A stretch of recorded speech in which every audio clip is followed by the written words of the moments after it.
Hi, everybody. I'm Bill Sanders, and this is Watch Art Sci, the art and science of watch collection. Today, we're going to look at another part of Rick's collection, and I call this Rick's Rolex Rodeo because these are the Rolex that he collected. The first one is from 1984. It's a date just, and Rick was saying he wore it for a while, and then his wife wore it, and it's just funny. It's sitting in the vault.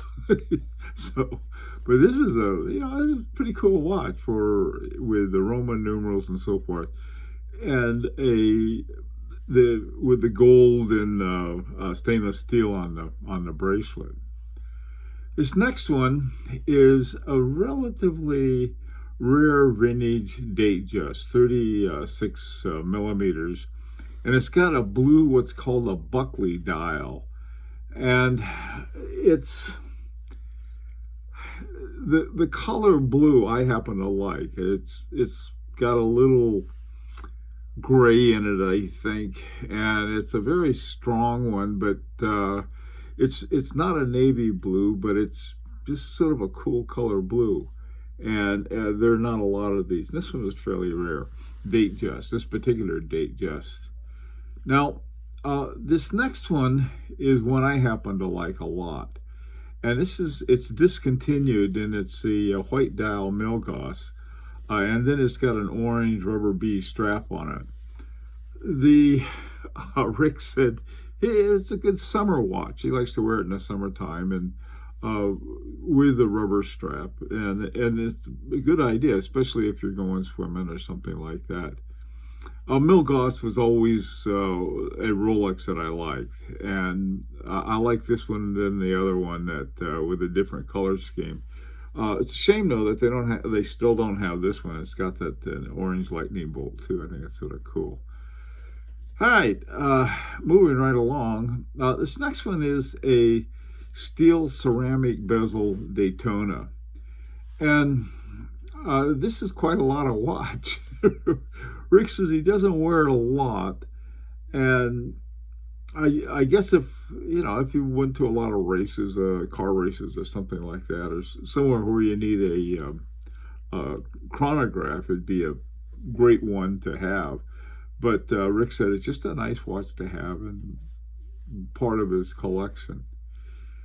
All right, now this next one is a date just 36 millimeter with a roulette date wheel. This is a watch that I like for several reasons. First of all, the roulette date wheel I think is sort of cool. But the thing that I really think is interesting, is very neat, is that the days of the month show up in red and black. The odd ones are red and even ones are black. It's something when you're looking, even with the Cyclops, when you're looking at a date, anything that differentiates them helps, and I like that. And especially if you've ever played roulette, you have the red and the black, so I think that's even cooler. Okay, moving right along here through these Rolex. Now, this next one is a Sky Dweller with a blue dial and it's dual timer.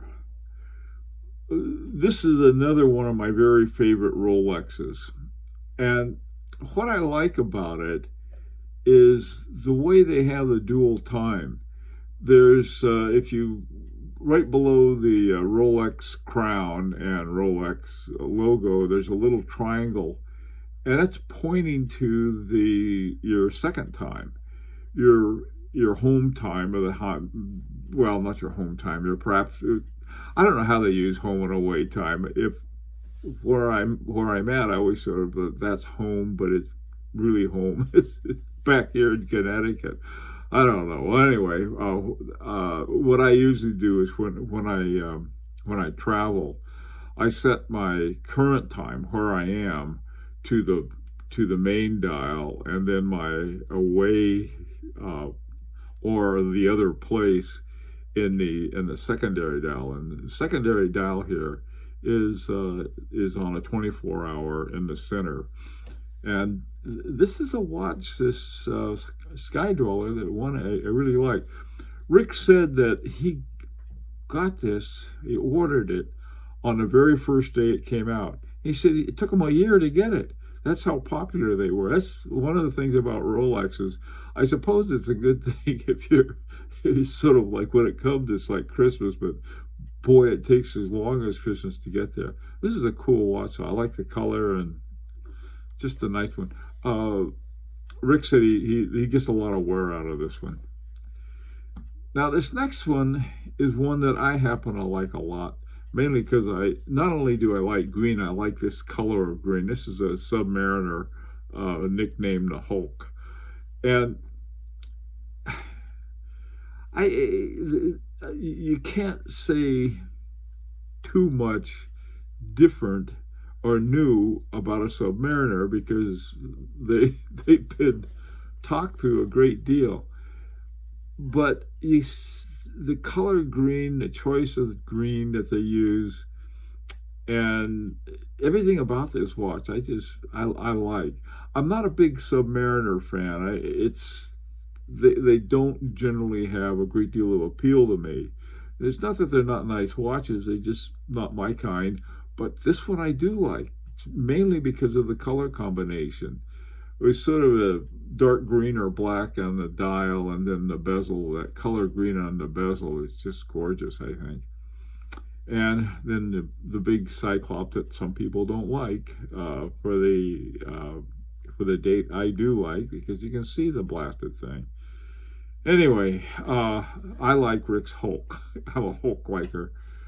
All right, now this final one is another one I like. And this is a Milgauss with a black dial with a Coke bottle light crystal on it. I don't know, again, when you like a watch, you like it. And sometimes you don't know why, but I sort of know why I like the Milgauss. I really like the other one that Rick has, the one with a white dial. But this one I like a lot too. It's and I'm not a fan of black dial because it's harder for me to see. This one's very easy to read the date on it. I do like this. This is like just a Milgauss. There's something about a Milgauss. The 1000 Gauss isn't that big of a deal anymore for being not anti-magnetic, but unmagnetic, especially with silicon and so forth. But this one, I like it because it was paying attention to that. It has the cage for the Gauss cage. And the color combination is just a neat watch. Like I said, this is one of the ones I like. Of Rolexes, I like this one. I like the Air King, which happens to also have the same movement. Now, usually, I like to give suggestions, but I'm not going to give any. Not because I'm like I'll tell Rick to get a Prince because I like him, but rather because Rick has such an extensive collection. And this is just one sort of like this is a sub-dial of his collection. Before, in an earlier review that we did of Rick's collection, we looked at a lot of really incredible watches, Zaza La Couture, primarily, but several other ones too that were really neat. Anyway, if you're a Rolex lover, I'm sure and again, knowing all of the numbers and so on and so forth, I don't pay attention to the reference numbers on all of the Rolexes or most other brands either, and they don't pay attention to my knowing all of the caliber numbers of some other watches. But anyway, so I want to thank Rick yet again, and the reason that I call this Rick's Rolex Rodeo, rodeos are fun, and I think this group of Rolex, there's something fun about them. I don't know what it was. Anyway, love to hear your comments, and until next time, this is Bill Sanders for Watch Art Side, the art and science of watch collection.